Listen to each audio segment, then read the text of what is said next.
What's up, everybody? Happy Friday. Hope all you're having a great day so far.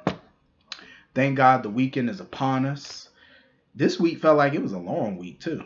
Um, so anyway, getting into this episode of GH, this was a hot mess of an episode, in a good way for me.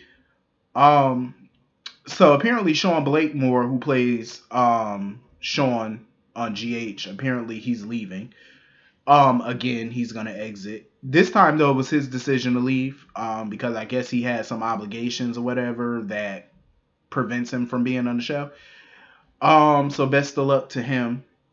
It sucks that he's leaving. Cause I'm like, damn, we just got Sean back. Storylines was just popping for him. I'm like, damn. Hopefully he could come back though.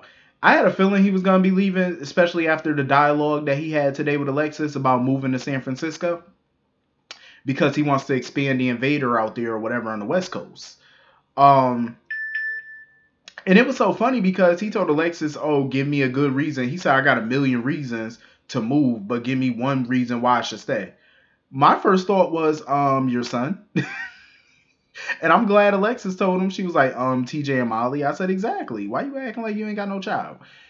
Um, don't get me wrong. I mean, TJ's a grown boy now. He's grown. He got his, he's a doctor now and stuff like that. It's not like he's a child. But still, Sean spent the last 5, 6 years away from his son. Not being able to physically see him all the time or hug him or, hang out with him wherever they want to. But I mean, business is business. I get it. This is a good opportunity. And it's not like TJ can't visit him, in California, and Sean obviously could pop back up in Port Charles whenever. So, it's different from being in jail, I suppose. Um, it just sucks that he's leaving, but more so, Sean was hoping that Alexis would give him another reason to stay, which is the two of them as a couple. I say, ooh, Sean trying to go back to that honey bun. That's what he trying to get. As much as I would like to see Sean and Alexis rekindle that relationship, because I really would, I wouldn't mind it, but at the same time, I'm glad that Alexis shut it down for now because Alexis has been through a lot. With Neil's death, her drinking, going to prison, she's been through the damn ringer. Julian's death, she been through a lot. She need a break, from the man department. Like, she really do. I think she needs a little break and just to focus on her, focus on this new career, you know what I'm saying, running the Invader or whatever, because I'm guessing when Sean runs the West Coast, she'll be running the East Coast. Um, which I think is pretty dope. I think it's pretty cool. So I'm glad she shut him down on that note. They couldn't really get further into it because Sam interrupted. Because Sam came over to tell her about Peter's death or whatever. And of course, Sam was being nosy, all up in Alexis' business about what she interrupted between her and Sean. Um, and of course, Sam rather Sean be her confidant rather than Harmony or whatever. Sam need to let that go. Like, I understand Sam's reservations about Harmony. I totally get it. But her mama grown. Alexis is grown. And she knows Harmony's background. She knows her past. She knows what she's capable of. She even knows her current secret. So she knows what she's getting into with Harmony. So if that's who she wants as her friend, that's who's going to be her friend. Sam need to mind her business on that note. Like, you have every right to be concerned, but put the shut to the up. Mind your business. So anyway, moving on from that, speaking of Harmony, Alexis tried to give her some moral support because today was supposed to be the day that she tells Willow the truth about her birth certificate and the fact that she's not her real mother. I knew Harmony ass wasn't going to tell the truth. I knew it. I knew it. I knew it. I knew she was going to lie. And she was, seeing somebody doing some shady business or whatever. And she got the idea to purchase a fake birth certificate. You know what I'm saying? Like to forge a birth certificate. And she paid the guy, a lot of money. She pulled out a wad of money. I said, Harmony, this ain't the way. Why lie when the truth will do? Because she done went to the Quartermain Mansion or whatever and told Willow, oh, I found your birth certificate. Talking about, oh, the town that you were born in or whatever. Their computer systems are old, so that's why it wasn't popping up or whatever. I'm like, you gonna go to hell with gasoline drawers on. I'm just saying.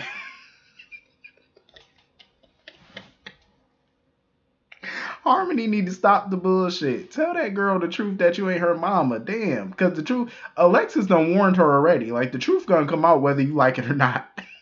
It's gonna come. And then she tried to pay this dude some money to forge the birth certificate. Mind you, Shawn is behind her watching her. And she turned around to see Shawn. I said,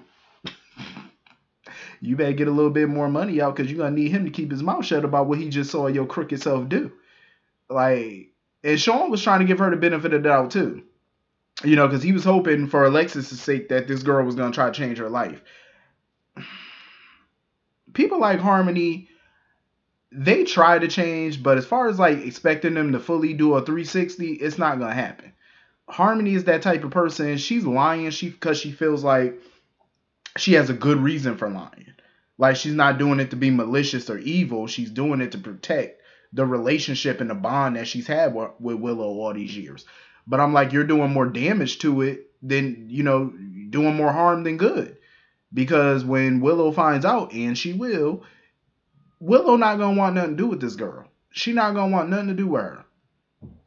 Like, and Willow's a pretty forgiving person, but I don't see her forgiving this no time soon. Like, she's going to be pissed.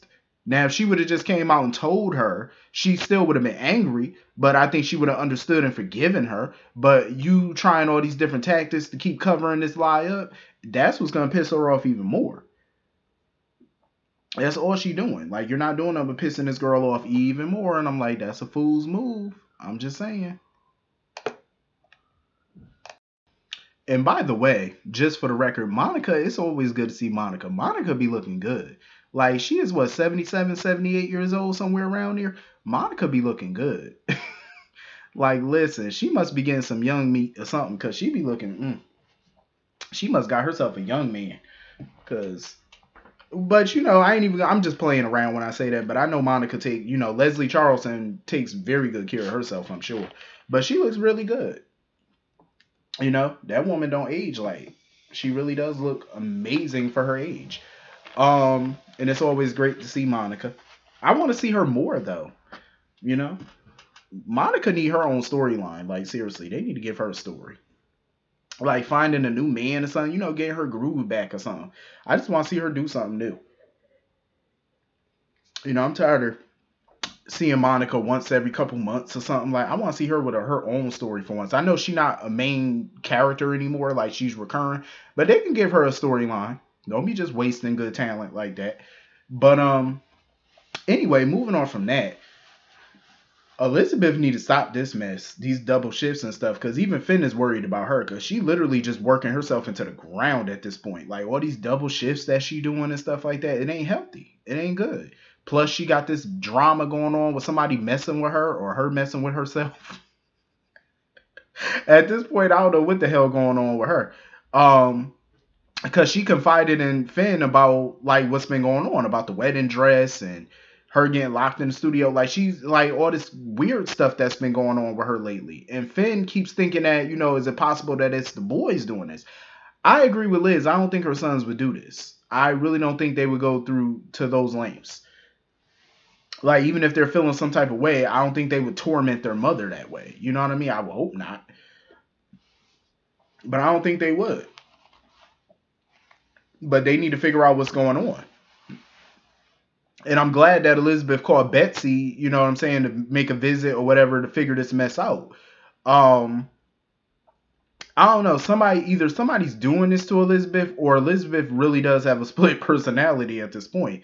Because whoever's doing this, they're going, you know, through an elaborate plan. Like, this is pretty elaborate, you know, to be doing this. Like, who would want to come at Elizabeth like this? You know what I'm saying? Like, I know she made, you know, her enemies, but I wouldn't think nobody would do this. Like, that's weird.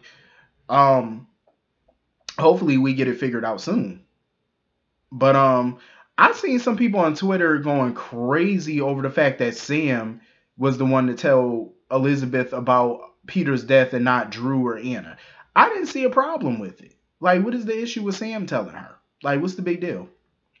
At the end of the day, I'm glad that Sam and Elizabeth are in a cordial place with each other.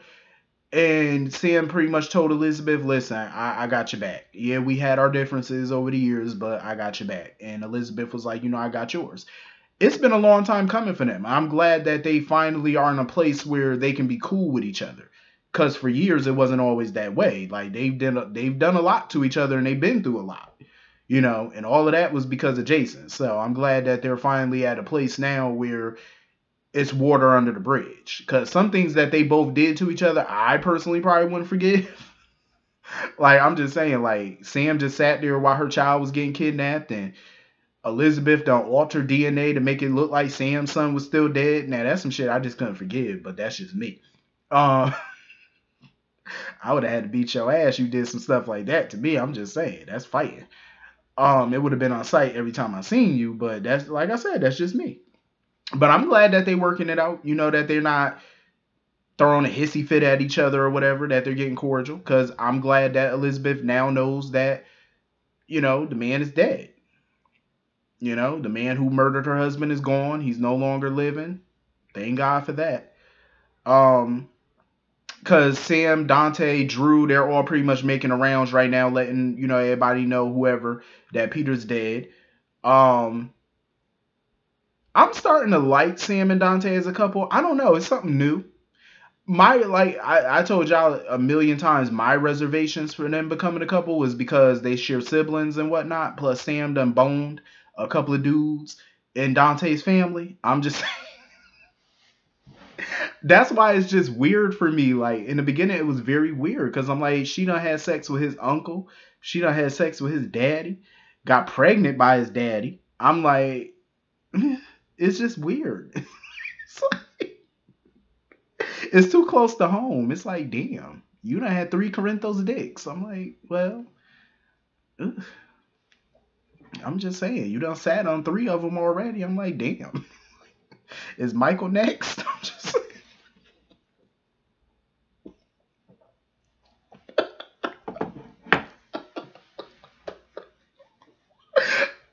I'm sorry. Let me compose myself. My fault. But it's just funny though. I'm like, damn. Like you talk about keeping it all in the family. I'm like, good lord. Uh, Cause like I'm just saying, like the writers got to understand something. This is General Hospital. This is not Bold and the Beautiful. We don't do that over here. We don't do all that sleeping with the daddies, the brothers, the uncles, the cousins, the nephews. We don't do that here. No, this ain't the Logans and the Foresters and the Spencers over here. This is the Corinthos, the Quartermains, the Cassidines. They don't do those. That's too incesty for me. I'm like, ugh. I'm just saying, like, you ever heard the phrase like? I'm trying to think of it. Like if you have sex with a person that you close with or whatever, and that person have sex with them, it's kind of like y'all all had sex with each other in a weird way. It's something like that. It's a phrase, but it's something like that. It's just weird. Um, but like I said, I'm getting used to them being a couple so far. I like the chemistry between them. Um, I really do. I'm feeling the chemistry between them. I think it's pretty dope. I don't know what they're gonna do as far as when Lulu come back, because I know at some point Lulu coming back at some point. I don't know when, but it's probably gonna happen. More than likely, maybe if not this year, probably next year sometime. But I'm pretty sure they got plans for her to come back. Hopefully they don't do what they normally do when somebody come back, which is put them back together. I'm just saying, like, no, that's too typical. Like, don't do that. Let him stay where he at. You can have love for somebody, but that don't mean y'all need to be together. I'm just saying. You really don't. So anyway, moving on from that, Drew came by, of course, to tell Carly about Peter and stuff like that and about what happened. And of course, they started talking about Jason and how much she missed him and whatnot, and that was her hero, her person, whatever. Um, so of course she felt like it was necessary to tell Sonny at least about Peter, and she talking about, oh, even though I don't want to see him or whatever. Carly, you ain't gotta go see Sonny. But at the end of the day, y'all do share children together, and you do still share a minor child, so you're bound to see him. But you don't have to go see him to tell him about Peter, though. She really don't. Like at the end of the day, you can we do have cell phones. Do. Hello? Yeah, this me. Peter dead. I just thought that you should know. Goodbye. That's all you gotta do. And you ain't even have to do that. She could have shot that shit through in the text message or email. It's that simple. And Drew even offered to do it for her. So she really didn't even have to go to the penthouse. Because, she was telling Drew about their divorce or whatever. Because she got the divorce papers. And my thing is, Carly, sign those suckers. Take the pen. Do. And let it be done. Do not think about going back. So anyway, moving on from that. Speaking of Sonny. He's still over there with that little trollop, Nina. He's still over there with her little tart self. Little skeezer. So he over there with her or whatever, and they talking about him drinking or whatever, taking those medications and whatnot.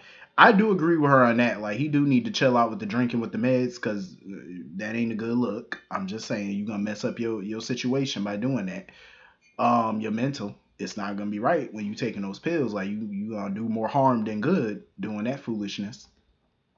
So they start talking about their relationship or whatever and trying to define it or whatever, and trying to figure out what their feelings are. I feel like they're in a honeymoon stage at this point. I really do. But at some point they're gonna get tired of each other.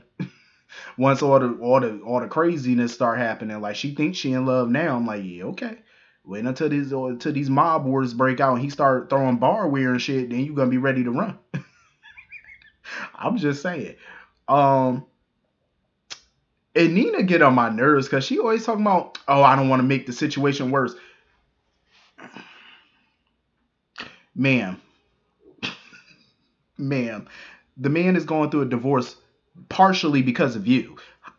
You don't think that that's worse? How could you possibly make the situation more worse than what it already is? I'm just saying. Think, madam. It's already worse. It went from bad to worse to hell. That's what it went. You might as well go ahead and go in the bedroom like he wanted you to do and just bust it wide open for him, because there's no worse. Carly already filed the divorce. They're done for the moment. So you might as well go ahead and give him what he wants and go ahead and open them legs up and go ahead and do the do. Like, you can't get no more worse than that. Hell, you already slept with him and got caught doing it, dummy. What do you mean you can't make it worse? It is worse already. You might as well go ahead and be a couple. Might as well. Because soon as Dante come over there, she all hiding and stuff around the corner because she don't want Dante to know that she there. He's going to find out. He gonna find out that y'all a little couple or whatever the hell it is y'all doing. He gonna know. If he don't already. He gonna know, so ain't no point in you hiding it. Sonny started getting a little snippy with Dante and stuff when Dante was just trying to be there for him. But Dante figured that's what Sonny was trying to do. He was trying to get rid of him. That's all it was. But I love that Dante tries to be there for Sonny, because their relationship came a long way. Like, we all know the history between Dante and Sonny, so we already know, like, that situation, it was volatile at the beginning, but, they really came a long way, And he really looks at Sonny now as his dad, That's not how he looked at him years ago, but they came a long way. And Nina sitting there continuing after Dante left. Nina talking about, oh, I really have to go. Nina, why are you in such a rush to go to work when your ass was in Nixon Falls for months? You wasn't thinking about Crimson. Now all of a sudden you got meetings to get to. Since when? Please, you had meetings to get to back then and you still wasn't going. Heifer. And of course, soon as Sonny opens the door, Drew and Carly are standing right outside the door. I'm like, oh, Lord have mercy. Normally, I would want Carly to slap the shit out of her, but at this point, ain't even no point. Ain't even no point in putting hands on her. Carly shouldn't even be mad that Nina's even there. I wouldn't even be surprised if I was Carly. Because y'all getting a divorce, so I wouldn't even be mad about it. I'd just be like, listen, you can have his ass. That's just how I feel at this point. She wanted him so bad, she could have him. He's all yours. Good luck. So, of course, Dante had one more stop that he had to make. He had to go to the Quartermains and let Michael and Willow know about Peter or whatever. See, Dante, Drew, Sam, all of them are better than me, because I'm not going to all these different places burning my gas just to tell y'all Peter is dead. This some shit I could tell y'all through text message. I could call y'all. Why are these people acting like cell phones don't exist? Like we back in the 80s or something, or the 70s or the 60s or something. Like, listen.